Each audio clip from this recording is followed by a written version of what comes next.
Hello, everyone. This is Rhonda. I'm going back on mute.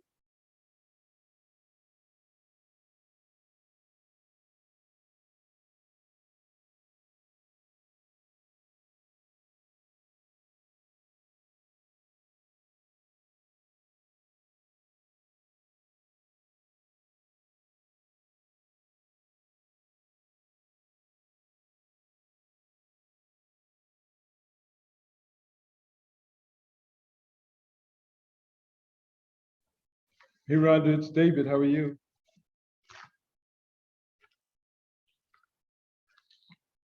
Rhonda? I'm fine. I'm driving. I just wanted to put you guys back on mute. Okay, no. We'll get started. We'll get started shortly, okay? I'm ready. Thank you. You're welcome.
Good afternoon, good afternoon, good afternoon. I know you guys wanted a little bit more Jay-Z, but we're gonna have to cut that off where it is.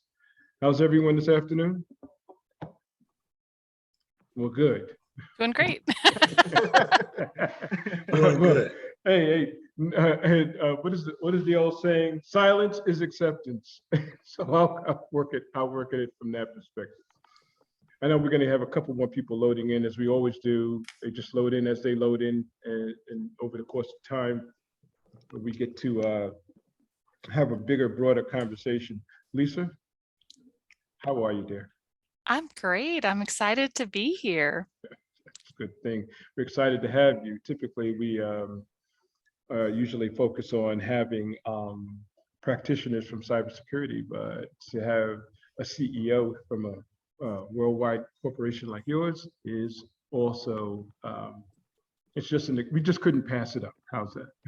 We couldn't pass up the opportunity to have you online. And so I typically get started with just introducing who we are, and then run through a couple of things, just so I can, for those who have been here and those who are just getting here, I just wanted to go through a couple of things where we are here, just this thing, so I can see where I'm at. This platform, or this interview session, is hosted and supported by Cyversity. I'm sure all of us here are very familiar with Cyversity and their mission, which is to achieve the representation of women and minorities in cybersecurity. I have a friend of mine, and I'll say this really bluntly, like a white guy friend of mine who says, Dave, for a long time, it's been stale, pale, and male. So we're working through that process. I thought it was very courageous of him to say that. So we're enjoying the fact that Cyversity is making strides in that area to put together programs that are designed to foster retention, inclusion, equity, and of course, among other things, recruitment. And so that's the mission for Cyversity. We are a member-based organization. In January of 2022, we started our membership role. Students are $20, professionals like yourself and myself, and some of the folks here are $100 a year. So just about everybody here is already a member. And for that membership, there are a couple of benefits. Some of the benefits have to do with career exploration, with cybersecurity skills assessments, which one of our tools is Competency Core, and also developing your career, which happens through Cyversity Engage, which is which we are a member of that program, scholarships, training, mentorship programs, and of course the biggest thing, and most of the practitioners that come here, that interview here, the biggest thing they say is networking, right? Because your network is your net worth. Someone told me that a long time ago. And if you don't have a great network in a exploding industry like cybersecurity is, you're probably going to have some challenges. And so you're likely to have some challenges. It's not guaranteed you're likely to have some challenges, but your network is one of the things that's great, because sometimes when they talk about promotions in a room, if there are 5 people making a decision and 3 people say, I like Lisa, and the 4th person says, who is Lisa? That's a problem. Then you're sunk right there. So your networking, that's what Cyversity is really good at, helping you grow and build your network. We focus on a couple of topic areas: career development, spotlighting careers, transitioning from one career to the next, leadership, and of course, technical talks. And that leadership piece is very big, because that's a lot of what we focus on here at Impact, in these Impact interviews. Over the course of the year, there are a couple of highlighted events, such as, in February was Black History Month, May, which we're still in, is Asian American, Pacific Islander, and Senior Citizens Month. June coming up is LGBTQ and Pride Month.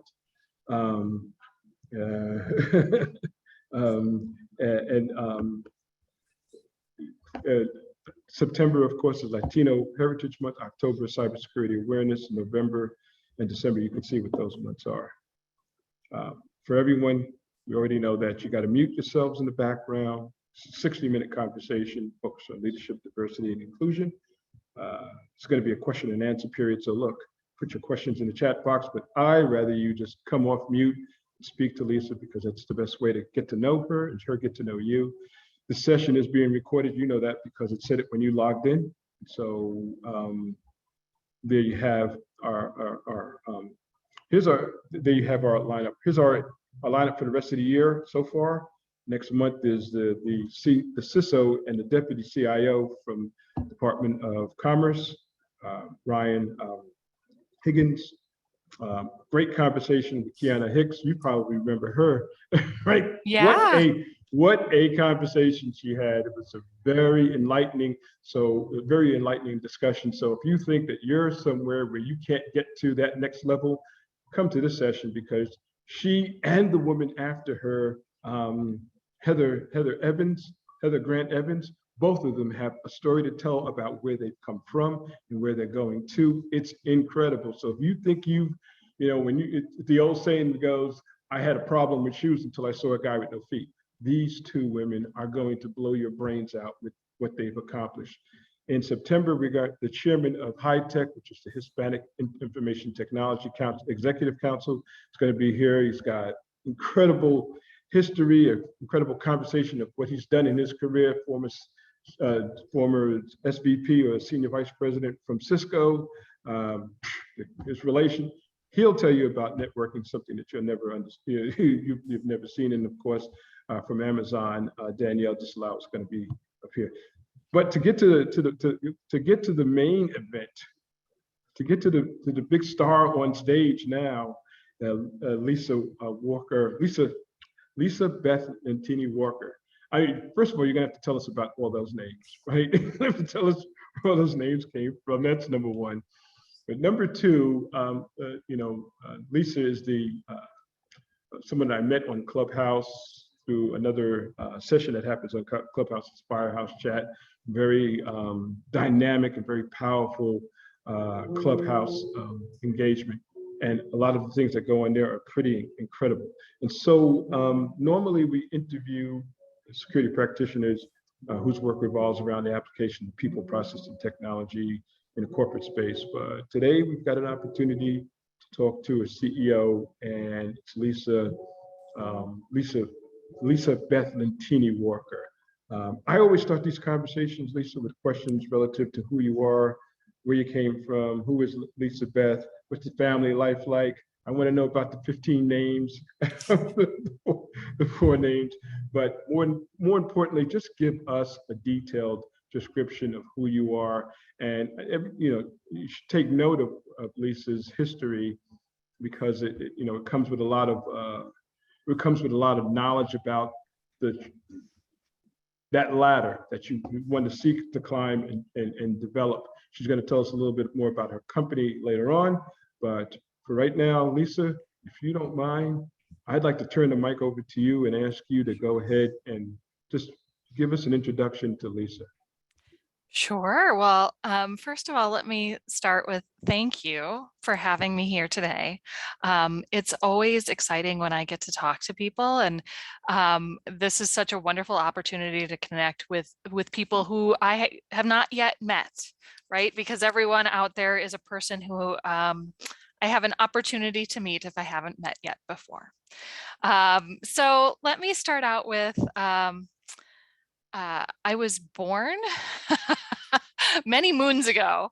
And one of the things that my parents always told me as I was growing up was I was the kid who would see mounds, piles of manure everywhere. And I would say, there's got to be a horse here somewhere. Where's the horse? Right? Instead of seeing just the problems that are out there, I have a lot of hope.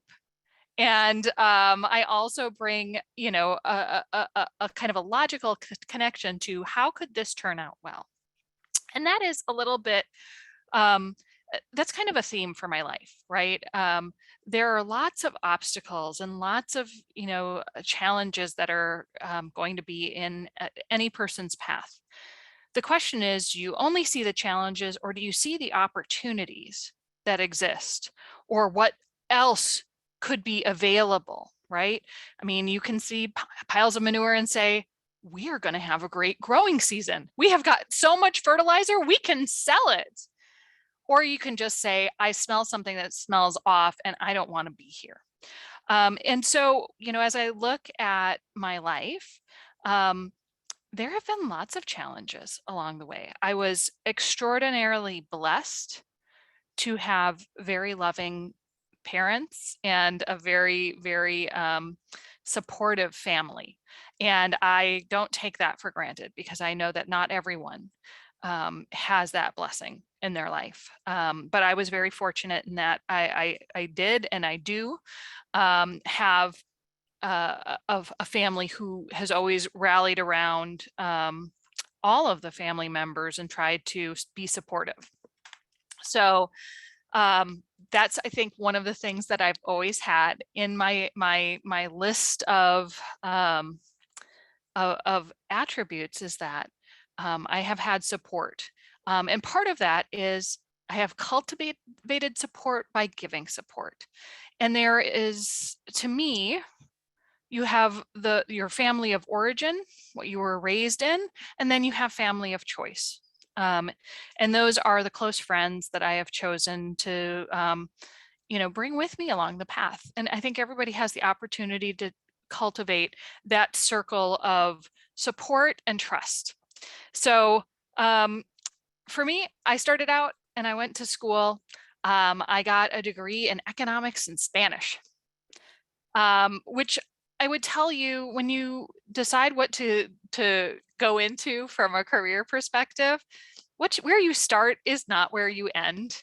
Like, never say, well, I only did this, so I'm only capable of this. If you see that as a barrier, you're not seeing all those opportunities. So I majored in economics and Spanish in undergrad. But the economics department would not support me in terms of recommendations when I wanted to go to graduate school. And so I ended up getting recommendations from the Spanish department, which I think may have impacted where I got into school. But honestly, that just made it sweeter when it all came together. I went to law school and business school. And then I ended up going into the government. And the government is a great place to learn and train. And I am so thankful to the government for providing me with that first real opportunity. And, you know, one of the things that's lovely about the government is that they throw you right in. There's not extra resources and you are not kind of, you know, the lowest person out there beyond day one, right? The minute you step into that role, you're going to be pushed, you're going to be challenged. There's never enough extra budget to keep you pigeonholed if you decide that you want to rise. So I had that opportunity. And then I, honest to goodness, was thinking about leaving the government. And I went looking for a computer. And I said, Best Buy. I think they're a good company. I'm like, I wonder if they have any jobs.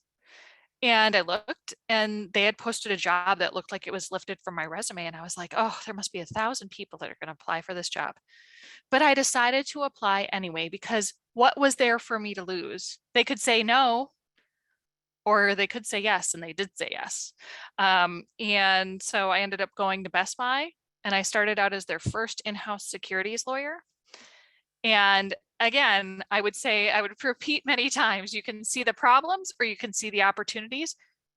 Where you start is not where you end if you do it right. So I started as their first in-house securities lawyer, but then got opportunities to do all sorts of things, help them with their sustainability, help them with their treasury function. And one day I got a call out of the blue from a recruiter who said, here's the type of person we're looking for. I'm like, great. If I find that person, I'll let you know.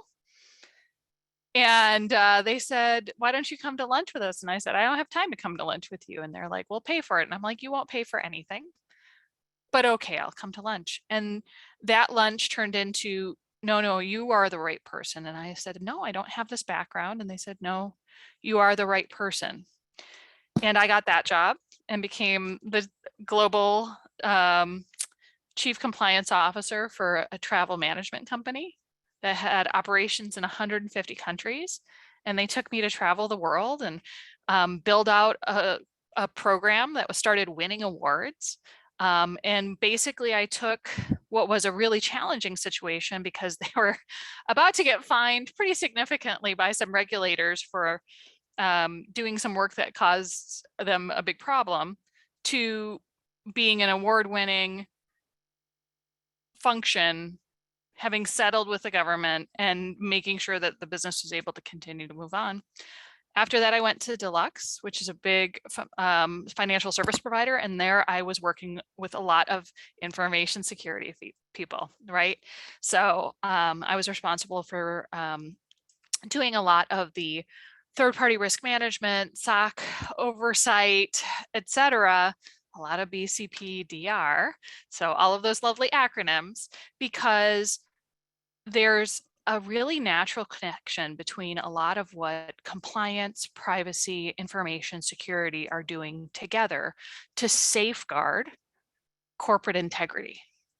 And so I think you're going to see that there's going to be a need for this interaction, and it's moving with velocity. It's moving like with veracity. It's eating everything in its path.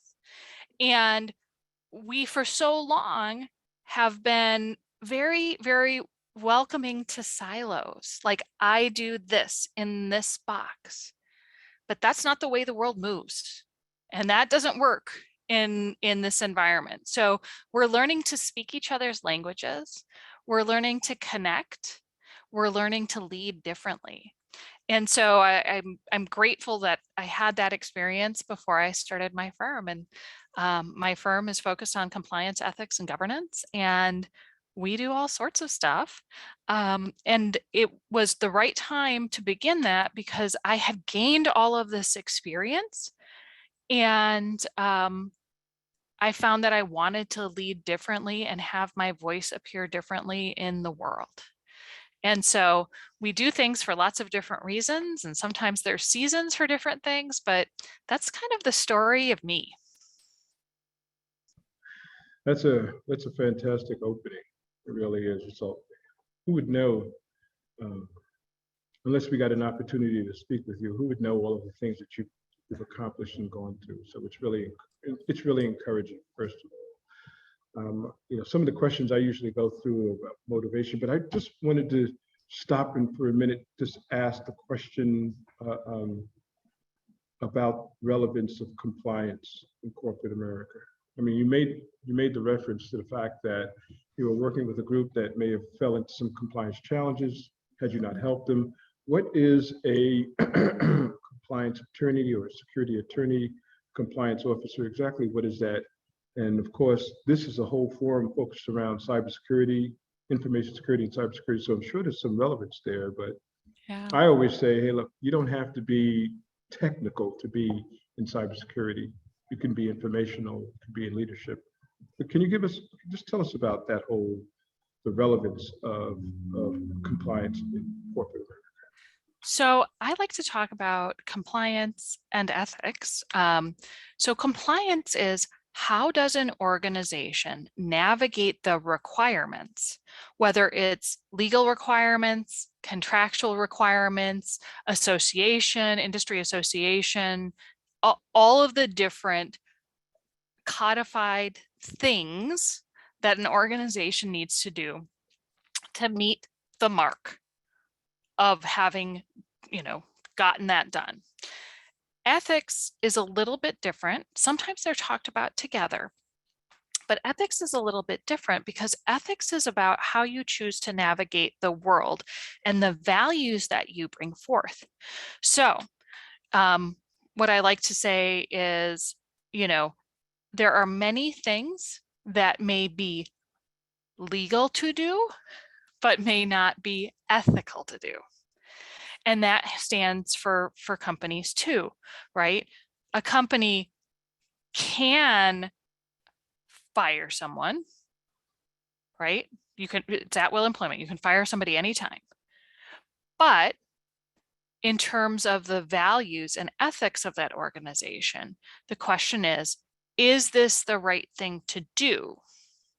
And they're very different questions, and sometimes they have different answers. So when we talk about what compliance does, compliance is making sure that you are meeting those obligations that you have.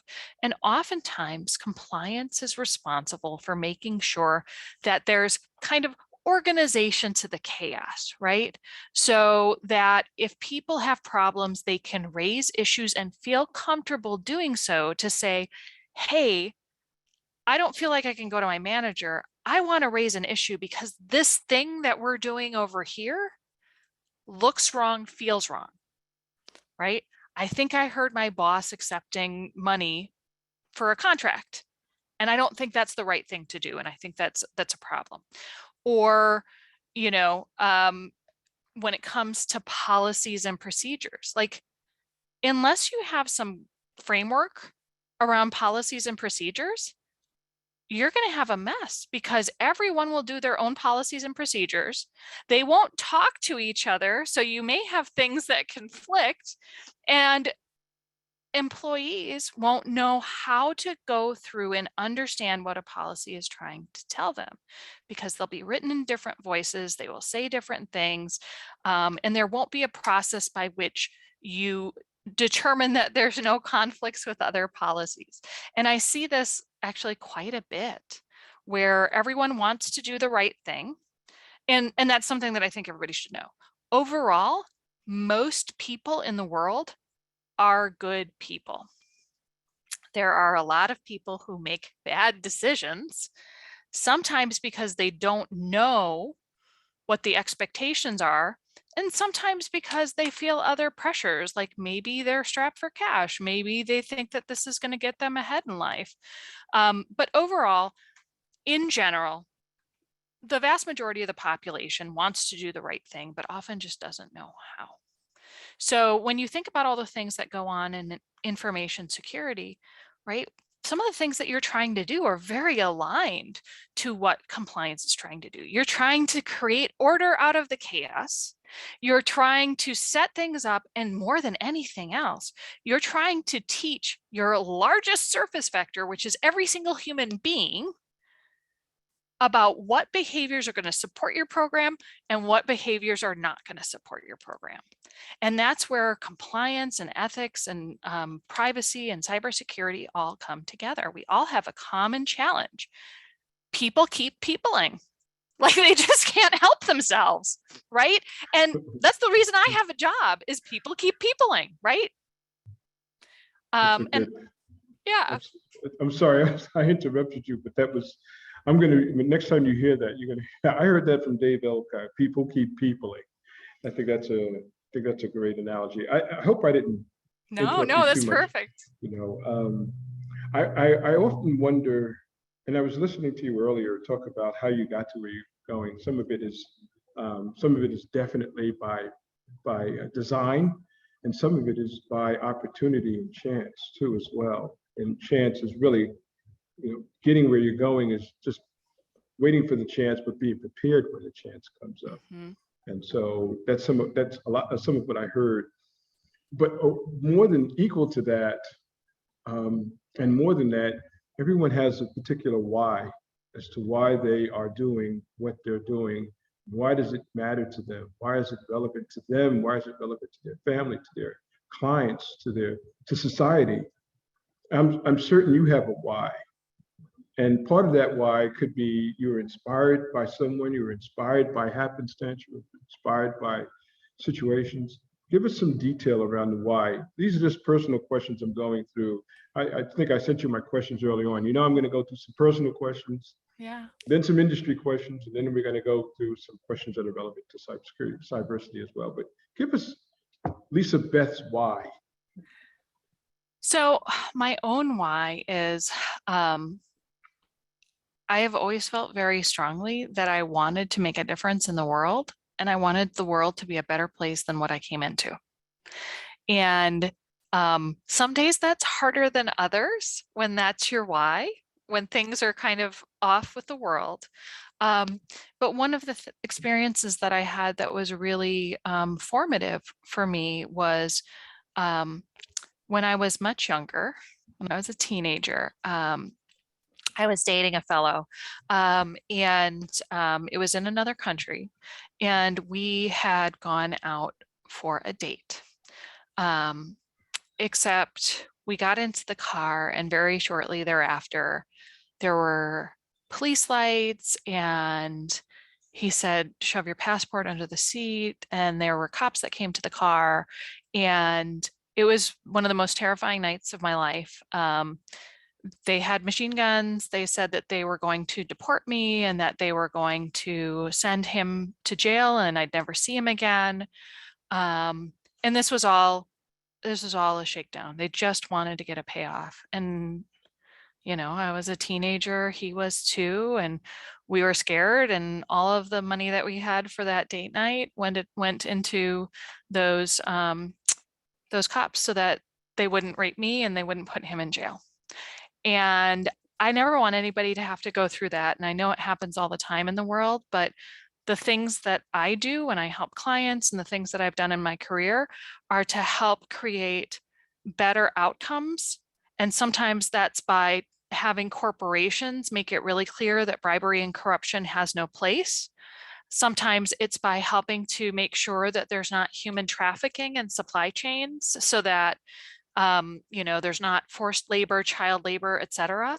Like, these are big, heavy topics, and everyone has a role to play. Sometimes it's recognizing it. It's like the flight attendants who will ask kids that don't appear to be,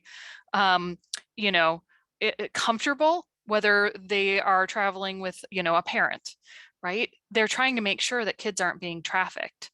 And sometimes it's hard work, but it's what we do to try to make the world a better place.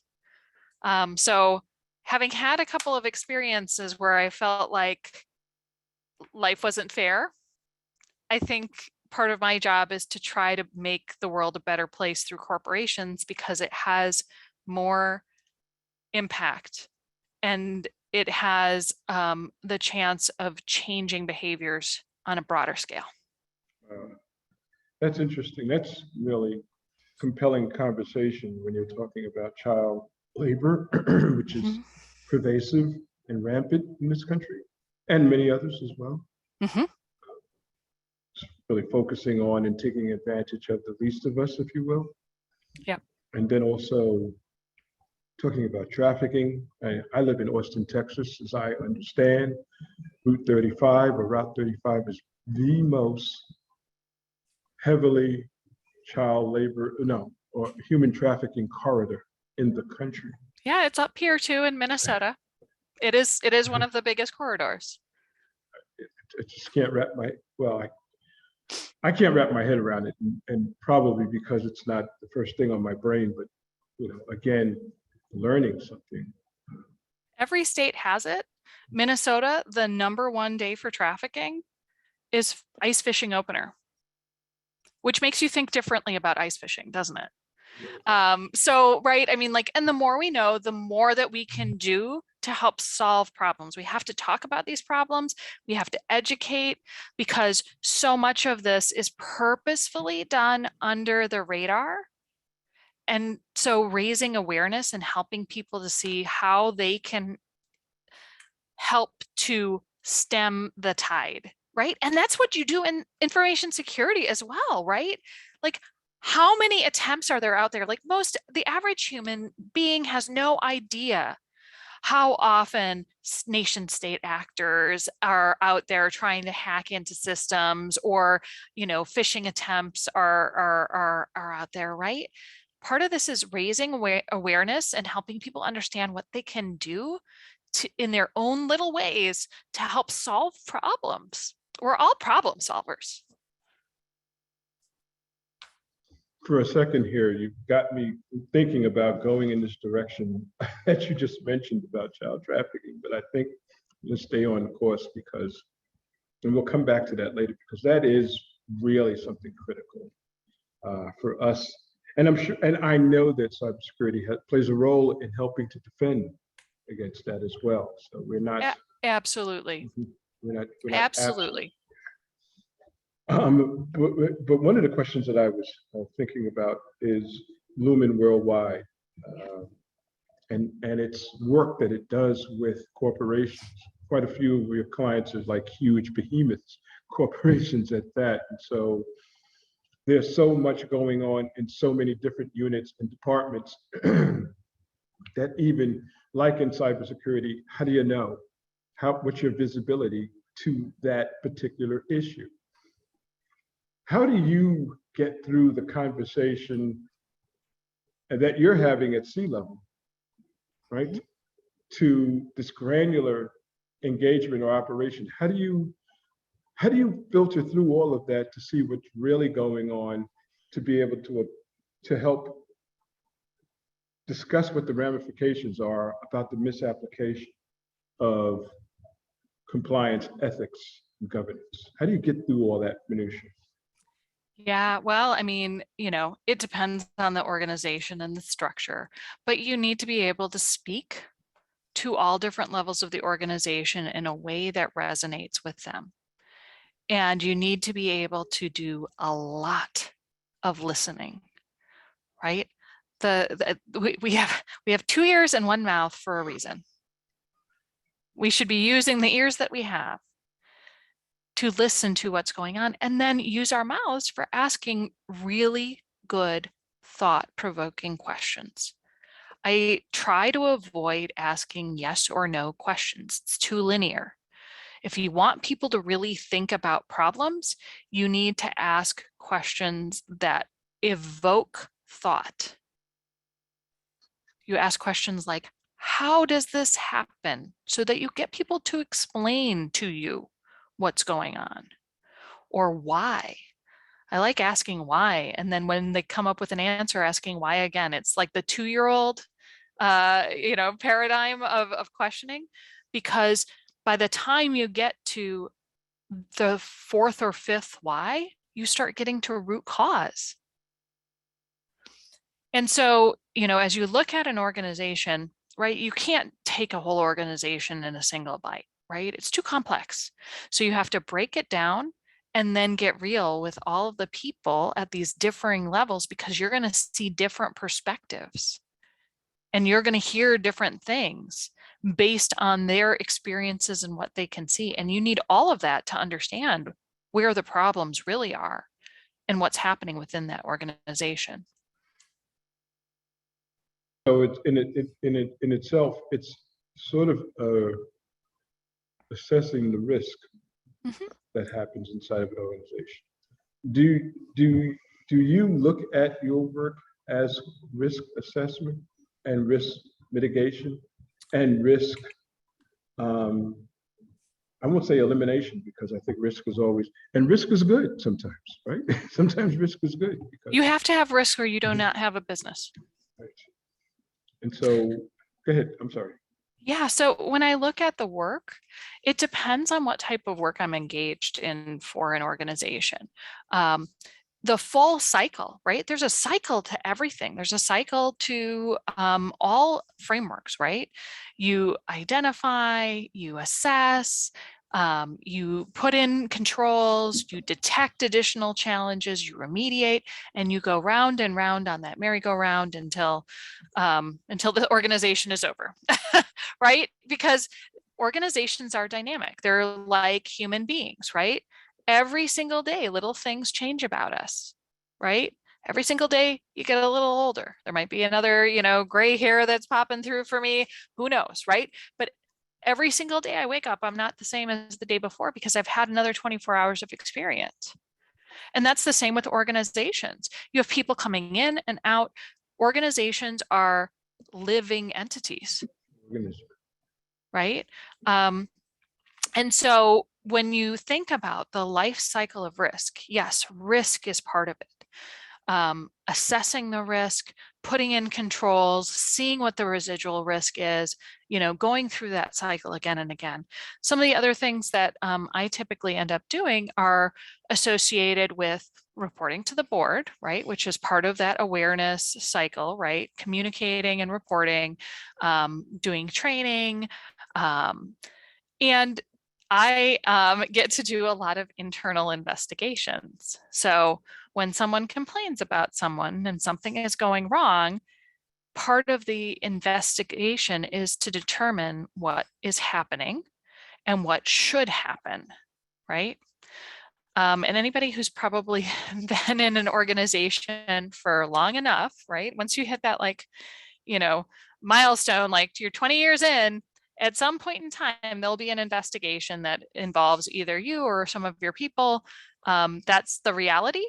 And investigations are part of what a healthy organization looks like, right? You can make lots of allegations, but an organization's job is to set up an environment where people feel comfortable raising issues and knowing that the organization will look into them, do the right thing, and that there will be this concept of organizational justice, right?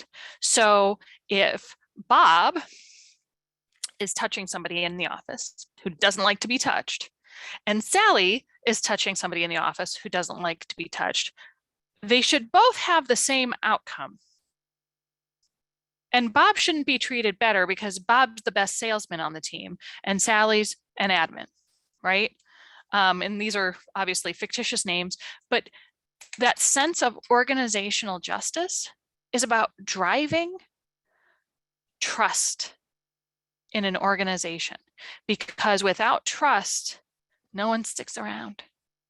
The organization doesn't last long.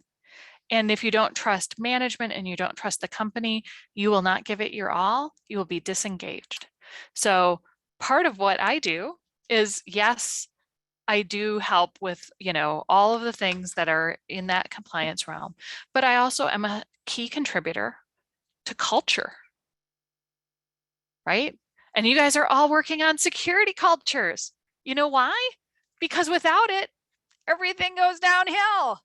No matter how many bells and whistles you put in place, if people don't actually follow through in their everyday behaviors, it's not going to work. So we're all looking at similar problems.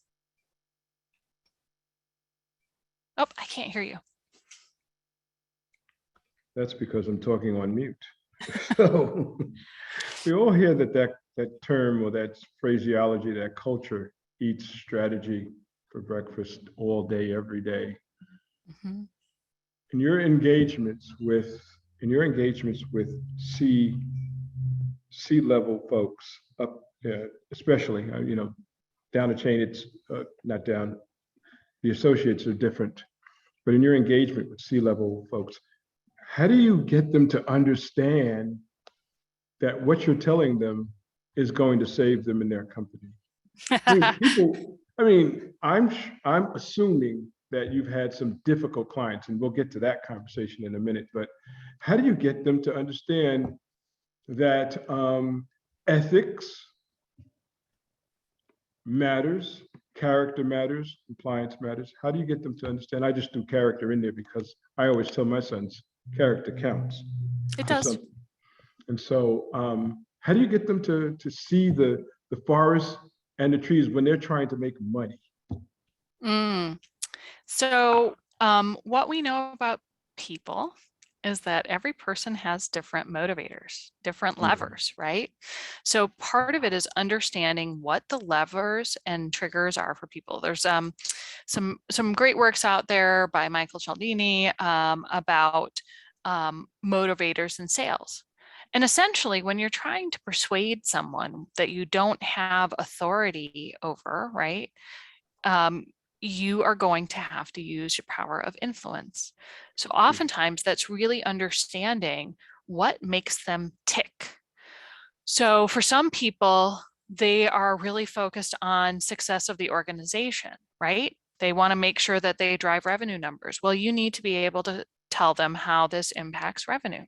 Some people are much more, especially amongst the newer generation that's coming in, are much more focused on social impact and philanthropic kind of motivators.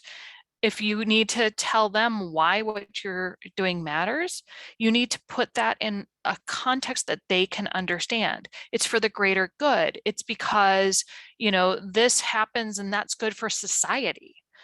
There are some people who are just afraid, and then you can use scare tactics about how they could go to jail if they don't do the right thing.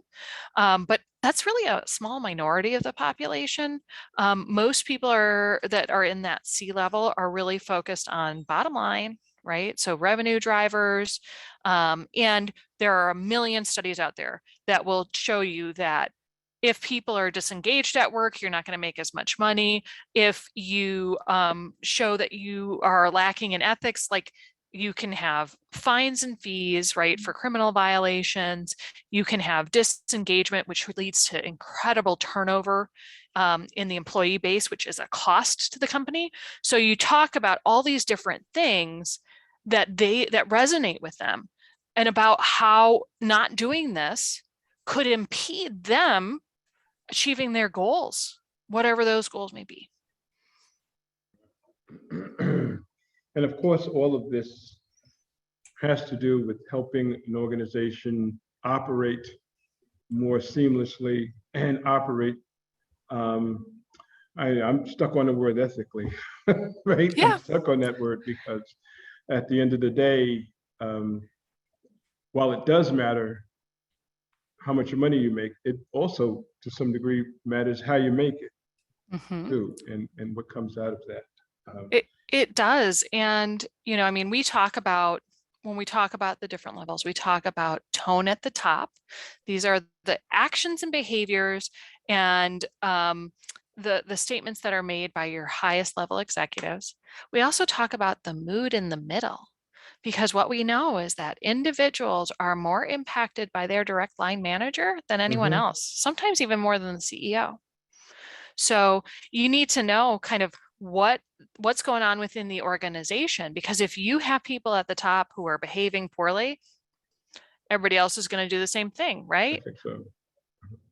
If you have people at the top who are doing the right thing, but you have a rotting middle management, you're still going to have problems, because what people see every day in those middle managers is what becomes acceptable. It's like jaywalking, right? Jaywalking is against the law. Everybody does it, right? But you're more likely to do it in places where you see somebody else doing it first, especially if you're in a new town, right? Right. If you're in a new town, you're not likely to jaywalk until you see that other people who look like they're local are doing it. And then you're like, oh, okay, I guess everybody does it here. Or not. Are there life lessons that come out of are there life lessons that come out of your practice, your discipline and practice, that you apply in your life and that you apply to the lives of the folks that you consult to? I mean, because I know that they're executives, but they're also people. 100%. So one of the things that we're well known for, and I think is really important, is bringing humanity to everything that we do. Yes, we have to deal with hard things, but we can do it in a way that is very human, and that's humane. And that, even when I'm having tough conversations, like I mean, I've done some really gnarly investigations, but when I have those interviews, I always introduce myself and I always say, what do you have questions about? Which the way that that's phrased is important, because oftentimes people will say, do you have questions? Which is a yes, no, right? By saying, what do you have questions about? You force someone to think beyond that yes, no. And it often reveals, like, I'm really scared about this. I don't know what this is about. I feel uncomfortable. Okay, well, let's talk about that. I can't tell you everything because there are limits to what I can tell you, but here's what I can tell you. And what I can tell you is, X, Y, and Z. And if I don't know something, I am going to tell you I don't know. If I can't tell you something, I'm going to tell you I can't tell you. Okay. But I will be straightforward with you in all of these interactions. Yeah. And that builds trust. And it also shows humanity, because look, these jobs are hard. What I call this group that we're all part of is the guardians, right? We are the guardians of corporate integrity. It's the job that is one of the jobs that is most important and least thanked and recognized. That's true. So let me ask this question. When you're in the middle of these conversations and you're, I'm making an assumption here that something happens and it runs afoul of the corporate organization's policies, procedures, compliance, ethics, and what have you. Mm-hmm. And they bring you in to help resolve that. And when you're viewed, there's parties on both sides. There's the organization, there's the human resource, there's the capital, there's the public legal side of it. I mean, how are you viewed? Who views you as what? And I mean, how are you viewed in that whole conversation? Especially since you're asking questions to help uncover the good, bad, and the ugly and bring resolution. How are you viewed? Well, I always tell people I'm here to help understand what happened, right? That doesn't mean I'm here to help you. It doesn't mean that I'm here to help HR, right? When I'm in the middle of an investigation, it's really about finding facts, right? And that means taking into account all of these different perspectives. Because like if you think about it like a car accident, right? Anything that's getting to this point where there's an investigation, there's multiple different perspectives about what might have happened. You may have an electronic trail. You may have, A person, saying, well, I was on the left corner and I saw this, and B person saying I was on the northwest corner and I saw this. And the truth is usually somewhere in the middle of all of that. Mm-hmm. And that's the job. You have to find out, like, all perspectives taken into account. Where does the story match? Where does it diverge? What can we say happened and what do we not know? Right. And have to make logical guesses about. And so that's what I do. I will tell you, like, this is not one of those jobs where you walk into a party and they're like, hey, Norm's here, right? Like, that's not this job. Right. You don't go into this profession to be well liked. You do it to do what's right. Interesting. Wow, that's interesting. So that helps me, because I was trying to figure out, where do I put this question into Lisa about the fact that she's a woman, and she's at the table with these quote unquote power brokers, giving them instructions about how they should manage their affairs, if you will. And even in that, there's trade-offs that you have to make. Trade-offs at work, trade-offs at home, trade-offs in the environment. Talk a little bit about that. And before you do that, I just got to say to everybody in the room, thank you all for being here. Have a question for Lisa. Get one, right? Have a question for Lisa, and we'll get to it in a second. But Lisa, please answer that other question. Thank you. Yeah. So one of the things I didn't tell you about me is I have 4 kids. So I'm a mother, and my oldest is a rising junior in high school. And then my youngest is 3. So I have daycare, elementary school, middle school, high school. I am in a busy home, and I am the primary breadwinner. Nice. So, and, I mean, in my history, like, this is my second marriage. I was a single mom for a while. So I have been through a lot of different things. One of the things that I believe very strongly is there are lots of people who will try to get you to be smaller than who you are, to make them more comfortable. I don't need to be smaller. They just need to learn how to handle bigger. And I will tell you that I have absolutely lost job opportunities because of being a mother of 4 children. But I made a decision a long time ago that I was going to come to work as my authentic self, and that if there were people who were not accepting of me being a mother and having 4 children, that was not a place that I wanted to work. And so, things can sound great on the outside, but if things are rotting on the inside and they're not willing to accept all sorts of people who have different backgrounds than themselves. I Mhm. don't believe in the long-term sustainability of those organizations, and I don't want to support that. So those were just decisions that I made. Right. Interesting, because I like the way you put that. My son once told me, he said, and I was just talking to him about some challenges. I said, "This is heavy." He said, "You know, we're a family of faith," and so he said, "Dad, let's not ask God to give us less problems. Let's ask for broader shoulders." I was like, Love it. "Holy!" I was like, "That's easy for you to say," but you know what? He meant that. He really Yeah. meant that. And so, you know, we started triggering our brains to think that way, broader shoulders, because to whom much is given, much is going to be required, much is going to be asked for. But at the same time, you know, leading is a it's a compliment, right? You should be thankful that you have something to lead and people to lead. All right, so I'm going to come to the audience in a few minutes, but I also wanted to ask some questions about corporate responsibility, ESG groups, where you are. These terms are pretty synonymous with one another, or sometimes they're adversarial to one another. What is your take on corporate social responsibility and its role and its outcome and result? What should it be? What should we be talking about? Yeah, I think this is an area that's going to have tremendous growth. It is absolutely going to impact all areas of business, including information security.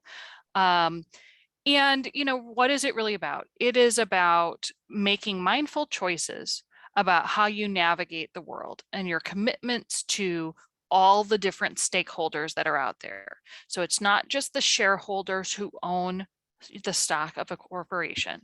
It is employees, it is your communities that you operate in, it is the governments that you interact with, it is every touch point that you have.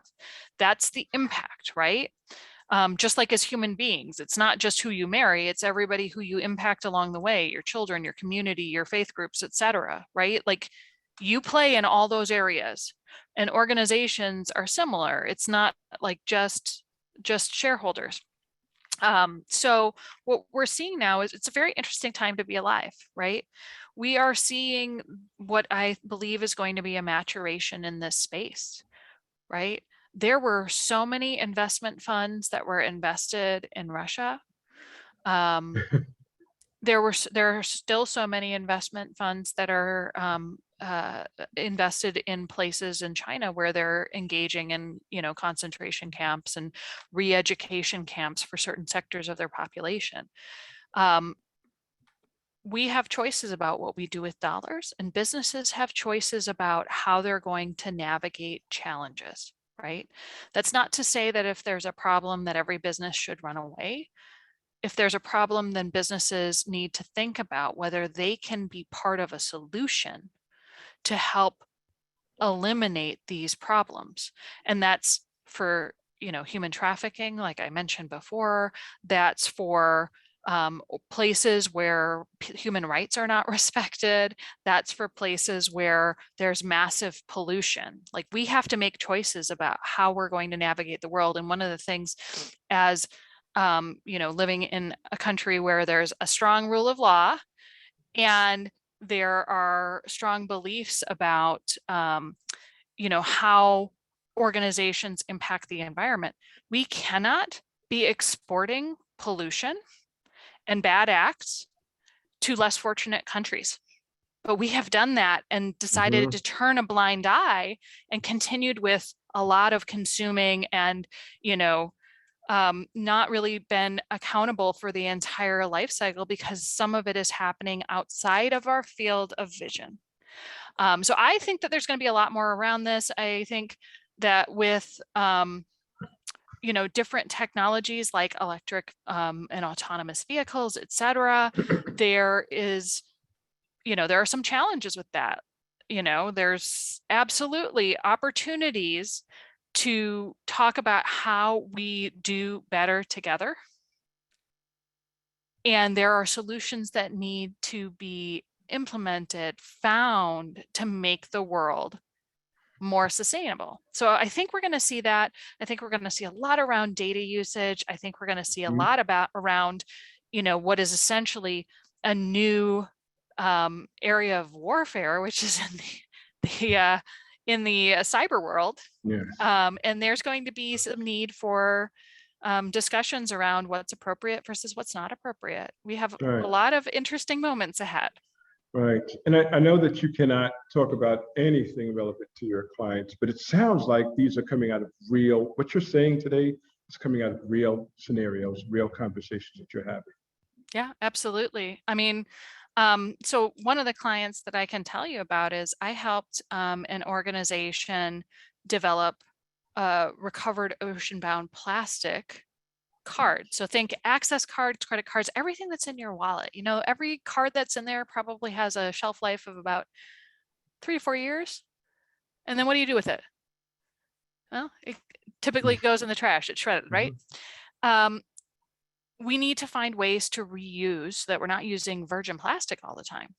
But one of the challenges with that is when you are recycling, it's not just, who's collecting everything. Who's collecting everything? Guess what? In countries where there's not a strong rule of law, it's typically families living in dumps with children who are collecting to make money for the family rather than going to school. Those are problems we need to solve. It's not enough to say we've saved the ocean from having plastic in it. We have to take responsibility for the people and make sure that instead of staying home and losing out on education to help the family have meals on the table, that there are meals on the table, that there are vaccines, that there are healthy, facilities for bathing, for, going to the bathroom, etc. That's all part of finding the solution. And so I worked with an organization to make sure that when they were able to talk about how this card saves the ocean, they also thought about the impact on the people in the communities and invested in those communities to create better outcomes for everyone, because otherwise you're just shifting the problem to a different place. So very proud of that work. Interesting. And there are over 50 million recovered ocean-bound plastic cards that have been sold in the United States. Wow. I wanted to take a step in another direction for a minute, because I know we've got what looks to be about 10 or 15 minutes left, if that. Yeah. But in our earlier conversation, we were talking about inclusion, diversity and inclusion, which is something that Cyversity is very well known for and focuses a lot of its efforts around. We were talking about an idea of inclusion washing, pink washing. And I think I wrote in a note to you, I came across this term woke washing or diversity washing. And then I discovered these terms in an article that I was reading in Forbes and magazine, also in Harvard's Business Review. Some pretty reputable organizations. Anyway, authors were talking about the hypocrisy of corporations and their efforts around inclusion and diversity and blah, all these other things, and BIPOC and just, and it's all this stuff shoved into one corner of the room to say that they're doing good or they're doing well, when in some cases, maybe they are, maybe they aren't. But these articles actually alluded to the fact that it's more performative than it is substantive. Yeah. Does your work delve into that area, help in that area, focus in that area, guide and govern? Yeah, I mean, diversity. And listen, it doesn't have to be that your work does that. I'd like to hear not only if your work does it, but your opinions on it as well. So. Yeah, so I mean, from a diversity, equity, and inclusion standpoint, I always counsel my clients, don't say it unless you are actually planning on doing it. and have a reason to do it and are going to stand behind it. So there is a lot of virtuous signaling, like, oh, we're going to paint all of our cement trunks pink so that we're supporting women and breast cancer. Well, are you really? Like, I mean, beyond the pink paint? Like, let's be real about what is actually happening. So I think that there is a lot of greenwashing, pink washing, rainbow washing. You pick your washing, there's some of it, right? People want to go along with the crowd, and the crowd says that we should be thoughtful and mindful, but being thoughtful and mindful goes beyond just what your lips can say to what you actually are doing. And I would much rather work with clients that are doing more and saying less than clients that are saying lots and doing nothing. Because it's not easy to do. I mean, some of these things are No? historic. I mean, some of these things 100%. are historic, and then you've got to spend time, effort, and largely sometimes you got to spend money on that. And so, is the approach in your opinion, is the approach to inclusion, is it financially feasible, and does it help an organization? Because at the end of the day, these corporations are economic developers. They exist to not only make money, but they also exist to create opportunities for other folks through their development of revenue, through their operations.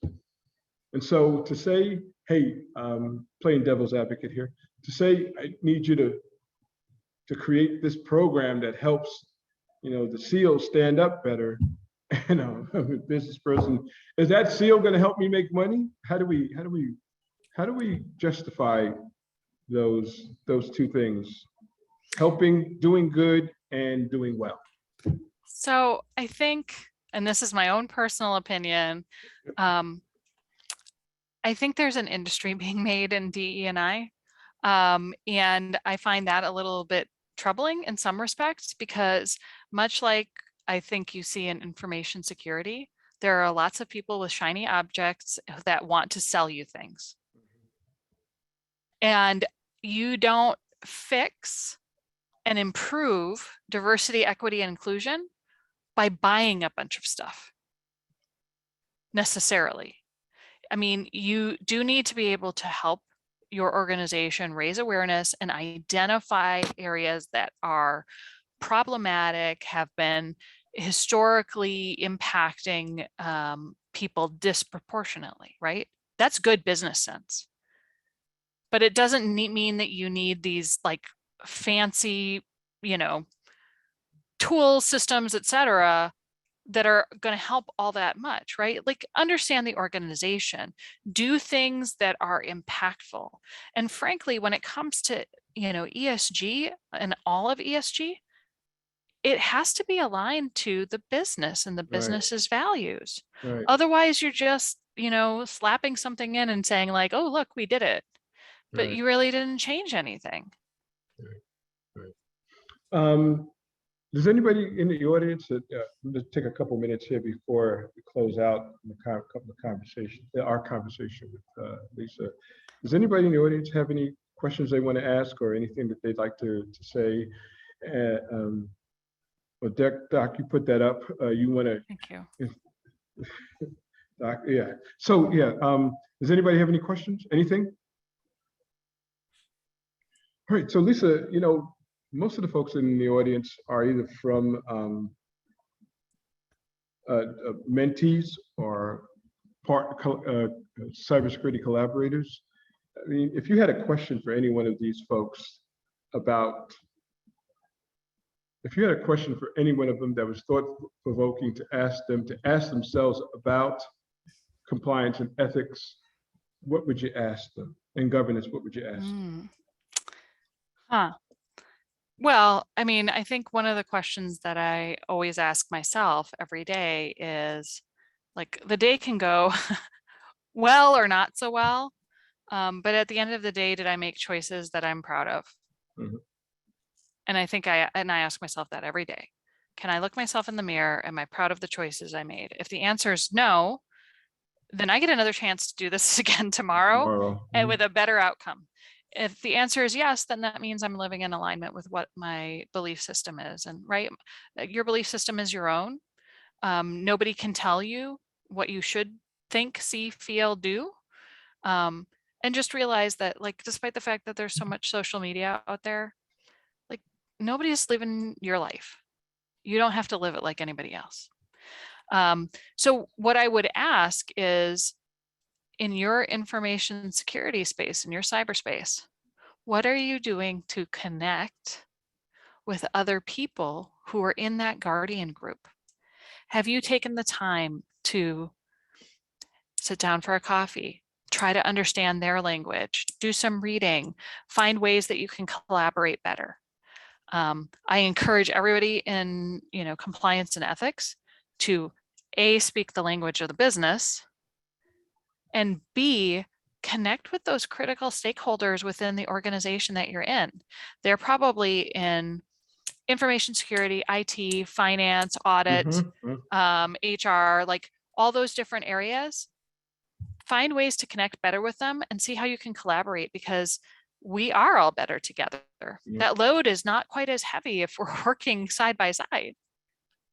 Yeah, was it one of the past interviewees said, the old term, skate to where the puck is. Find out what the company does to make money and see where you can insert yourself as part of that process to work ethically and, with proper care to the duties that you provide for the organization. One of the folks here, how can security better support or communicate with the CEO and leadership? I think you kind of just answered that a little bit too.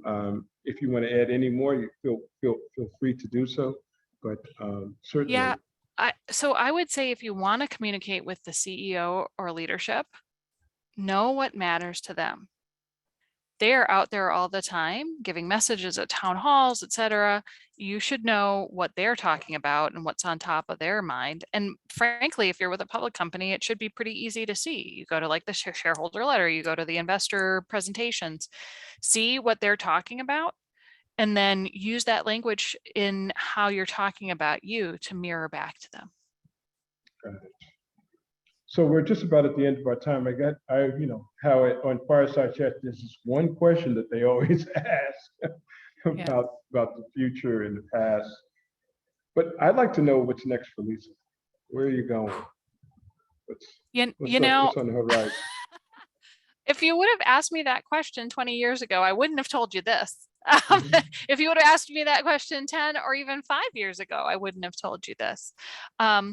I think, as I continue to navigate my career, I think what's next is I'm going to continue to do things that are in alignment with my values. And, long term, I am going to eventually, I hope, make my way onto a couple of boards of directors. But I have a lot more career story to write until then. And one of the things that I'm going to be doing in the near term is I'm going to be at RSA talking about the book that I wrote called Raise Your Game, Not Your Voice: How Listening, Communicating, and Storytelling Shape Compliance Program Influence. We're doing a learning lab there at RSA and a book signing, because these same concepts are so important, whether you're in compliance or finance or information security. And so I'm really excited about that. And I'm trying to get my Amazon review count up to 100 by the end of the year. Cool. I'm going to look for you at RSA. If you could send me a link to when you're going to be, where you're going to be having it. I'm going to be there. I'm actually going to be there representing Netscope, who nice. I've taken an appointment with as a CXO advisor. So it's one of the good things that are happening in life.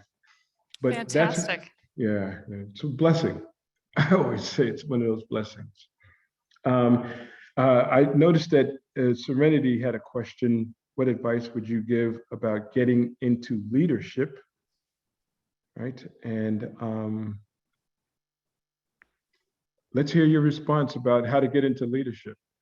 So let me first start by saying, you can be a leader no matter where you are in an organization and where you are in life.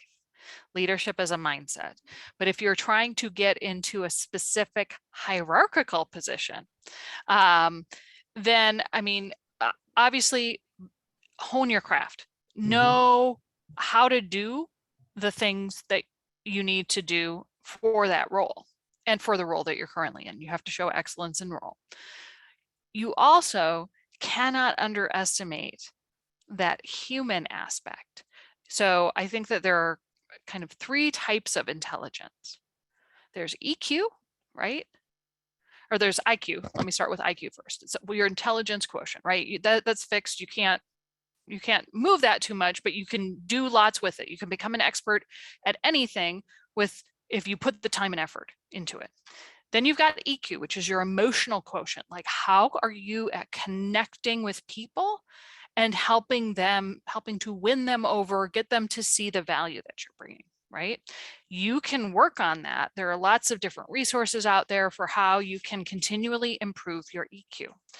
And I think the third area of intelligence that everybody is learning more about is your CQ, your cultural quotient, how you're able to work with people who are not the same as you.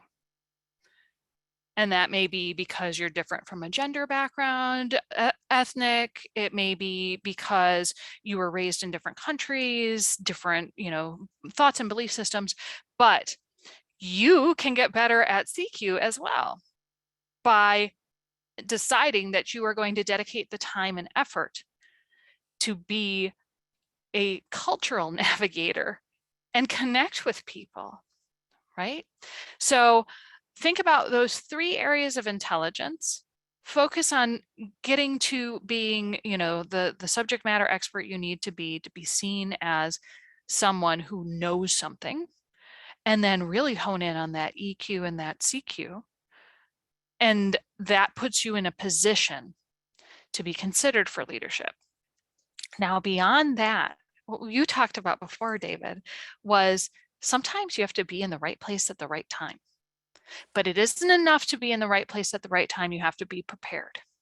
And my best friend from college is an opera singer.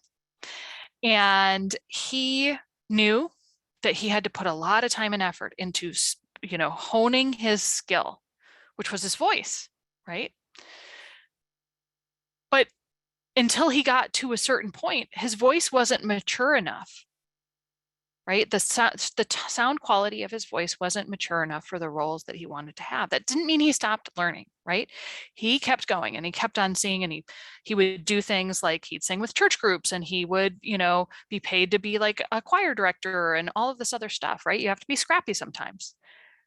But as he has grown into this big voice of his, he has learned to network with people, because it's not enough to be good. It's not enough to be right. You have to go that extra step. Be connected. Your network is your net worth, as you said. You have to make sure that you're finding the people to put you in the right place in the right time, right? You want to be in the room where it matters, but to get there, you have to have somebody who's going to mention that you should be there. So it's all of those things. It's all of the preparation that you do to get to the point where you are prepared, and then all of the work that you do from a networking, from a looking out for opportunities that may not have been intuitive, right? I always will listen if somebody takes the time to call me about a potential position or about an opportunity. Because even if I am not looking, I should always be listening. Because if it's not for me, my job is to put someone who is right for that position on that path so that they are mentioned in the room where it matters, right? It's not enough to be thinking about myself. I have to think about others that I can help along the way. Oh, I can't hear you. Of course, because I'm talking on mute. So Lisa, it's been educational and informative, and it's been enlightening. And what's really good about this is because most of what we talk about is technical in nature, this is a good departure from that because the applications are synonymous one with each other. Yet it's the other side of technology, because on the other side of technology, although we talk a lot about compliance risk, there's the digital part of what we do in compliance and risk, and then there's what you do in compliance and risk. And so I was telling a mentee the other day that we're struggling with a concept around something having to do with what they're learning. I said, everything that comes out of technology has already been made by man and God and in the brain. It's already been done. It's just being replicated over here in technology. So give yourself a break and apply what's really happening in the real world to what's happening in this digital world, because it's all there. So I got to really thank you for spending the time with us. It's not often we get a CEO in here who is willing to do some information sharing, culture sharing, some conversational sharing. I wish we had 40,000 people, but I can tell you, since this is being recorded for posterity, quite a few people will listen to it anyway. So I just appreciate the folks that came, and I appreciate your time talking with us. And I hope you got something from us as much as you gave to us too. I loved connecting with all of you. And for anybody who wants, I am an open book. If you would like to connect with me on LinkedIn, just let me know. It looks like Jason had a question. So while Jason brings up his question, I'm going to go and get your LinkedIn and put it up so everybody can see it. Jason, that was a question, or no? You were just giving your accolades, Jason. Oh no, I had a question. Please do.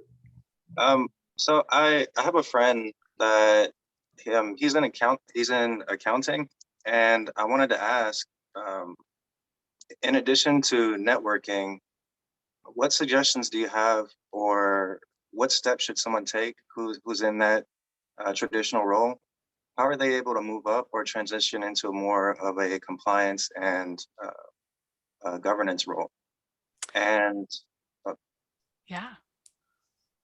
And sorry. And does the steps differ whether they're working in a public or private sector?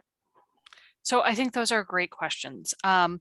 If somebody is interested in compliance and ethics, there are lots of great, continuing education opportunities that are out there to learn a little bit more about it.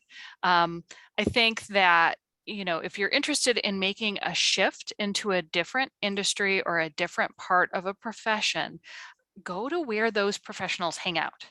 Right? Get to know some of them, and then volunteer within your organization for opportunities that will either put you in contact with them or are, growth opportunities.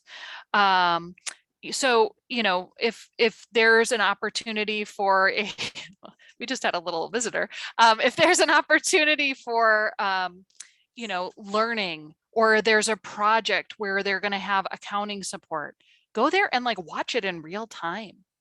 And, ultimately, all of these professions share some common things that they are, doing. So as you think about putting together a resume, right, highlight the things that you're already doing that are needed in that profession.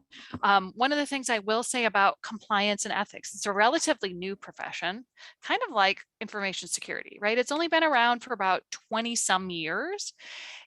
And I like that. yeah. And, Can you hear me? I can hear you, Rhonda. It's only been around for 20 some years. And it's been somewhat siloed, but I think now there's a growing understanding that the only way that compliance and ethics grows in a healthy, sustainable way is by bringing in people from other professions. There's more and more, demand for people who are data analytics professionals to be working in compliance and ethics, for behavioral scientists. And we're starting to understand more and more that you can't make big, shifts that are beneficial in this profession if you have everybody trained the same way. And I think that information security is figuring that out too, right? The things that make somebody really good at being, you know, a red teamer are not always the ones that are going to make them great communicators when you're trying to roll out a new policy, or people who are going to be fantastic at training and connecting with people, right? So some of it is understanding that we need skills from all over. Right. And that you need to be able to bring what you have learned. Accountants are great at lots of different things. Finding that part of the profession where you can get a toehold in allows you to expand your career. And I think the same is true for information security, right? Yep. Yep. The good thing though, the good thing is that is information security, this particular industry is so broad, and it touches so many different things, that as it touches something new that it affects, it has an application and it has an impetus and it means something there. So you should, you tell your colleague, Jason, and I got to call you after this call, Jason. So tell your colleague that the road to cybersecurity is fraught with opportunities. And like Lisa said earlier, don't let anybody minimize who you are. It's interesting that folks that do minimize you need you to be smaller so they can stand up a little bit taller. So don't worry about that. You are big, you are a giant. So just go live in some giant shoes. That's all. Go live in some giant shoes. Lisa, wow, you blessed me today, sister. I really appreciate it. It was great to be in this with you, with all of you. Yeah, really, I appreciate it. And I'll see you Wednesday. So next Wednesday at Sounds like a plan. Fireside Chat. And I thank you again. Any parting words for us as you go? That's our last question. Any last parting words? I think that my call to all of you would be human in everything that you do. It does make the world a better place. Be human. Lisa, thank you very much. Thank you, Lisa, for sharing. Yeah. Hey, Rhonda, I'm going to call you after this too, by the way. Dave, we're gonna need. I'm putting in my ticket right now. We're gonna need Lisa back. Okay. We need more. And this was a pleasure. I just want to voice that to say that, number one, it was nice meeting you and being on this call with you. Thank you for. I wrote everything in the chat. But thank you again for coming and speaking to us and showing that insight and being that light, because it's needed. Yep. I'll tell you what, Doc, if she decides ever, or she agrees ever to come back, you will interview her. Sounds good to me, because I got 3 pages already. I got excellent. 3 pages already. That's excellent. Hey, Lisa, thanks again. I really appreciate it. This will be on demand probably in a week or so on Cyversity's website, and I'll give you the link to that. You can share it with your friends if you so choose. But thank you to everyone that came, and I'm looking forward to, I'm going to write that number down there. Sorry to make you put it on blast there, Rhonda. But hey, thanks again, Lisa. Everyone else, all right? Have a great Saturday and a great Sunday, and we'll see you all. I'll see you at Lisa, make sure you send something to me. I want to see you at RSA. Okay. Sounds great. All right. Talk Bye-bye, soon. everyone. Bye. Happy Memorial Day to all. Bye, everyone. Carlos, I got to call you too, man. All right, sounds good. No doubt. Bye.